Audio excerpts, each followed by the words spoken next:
The history of the United States military is often characterized by stories of heroism, but few are as compelling and foundational as that of the Tuskegee Airmen.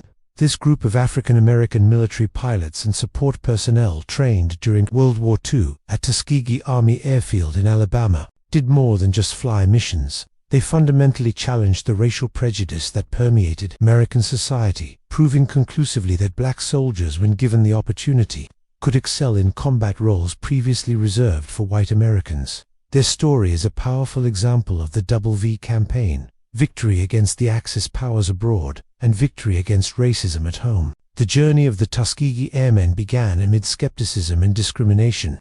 At the time, official military doctrine claimed that black men lacked the intelligence, skill, and courage required to become combat pilots. The creation of the 99th Pursuit Squadron, and later the 332nd Fighter Group, was a reluctant experiment forced by political pressure and social activism. Despite facing segregation and inferior facilities, the airmen excelled.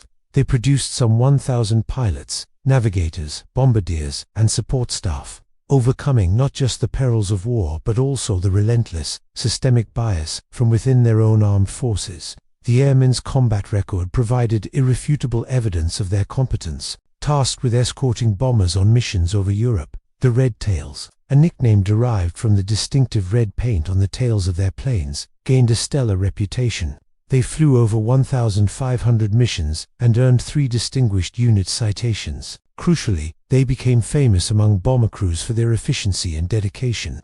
Legend holds they never lost a bomber. They escorted 2 enemy fighters, a record that, while slightly exaggerated, powerfully reflected their superior performance compared to many other escort units. The enduring legacy of the Tuskegee Airmen extends far beyond the skies of Europe. Their distinguished service was a critical catalyst for change in the American military. Less than 3 years after the war's conclusion, President Harry S. Truman signed Executive Order 9981 in 1948, mandating the desegregation of the armed forces. The success of the airmen provided undeniable proof that integration was not only morally right, but operationally beneficial. They were pioneers whose valor opened the door for future generations of black Americans in all branches of the military and laid essential groundwork for the wider civil rights movement that followed.